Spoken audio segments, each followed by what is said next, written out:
حبس رمضان صبحي حتى يوم 30/12.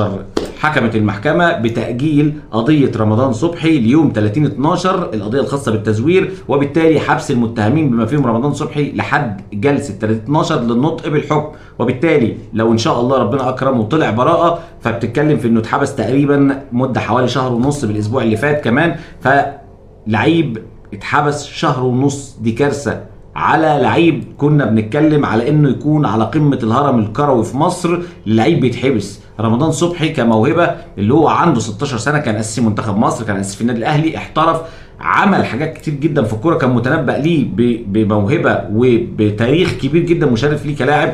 ما عرفش يعمل ده مع النادي الاهلي، ما عرفش يعمل ده في الاحتراف، حتى مع بيراميدز ما عرفش يعمل الكلام ده كله. رمضان صبحي كموهبة هو موهبة كان متنبأ ليها بأرقام وإحصائيات كبيرة جدا، دمر نفسه بسبب الشخصية والعقلية، وإنه ما عندوش الإدارة لموهبته. موهبة كبيرة جدا بلا أي إدارة. وبالتالي النهاردة لما تشوف الفرق بينه وبين واحد زي زيزو كموهبة أقل بكتير جدا جدا من واحد زي رمضان، إلا إنه عنده فن لإدارة موهبته. زيزو اللي كان في نادي الزمالك كان في لعيبه كتير ساعات بتتكلم عن اللقطه، لعيبه كتير كانت ساعات بتتكلم على الكسل وكده كده ايقافات قيد، فمش هتتعاقد نادي الزمالك مع لعيبه في مركزي، فانا كده كده ضامن مكاني. الا ان زيزو كان بيجتهد دايما وبيتدرب بره النادي وبيعمل كل اللي عليه، لانه عاوز يعمل لنفسه اسم كبير ويعمل لنفسه تاريخ مع نادي الزمالك. حتى لما راح النادي الاهلي ما اكتفاش وبيحاول يكون اساسي في الفريق ويكون اساسي في المنتخب.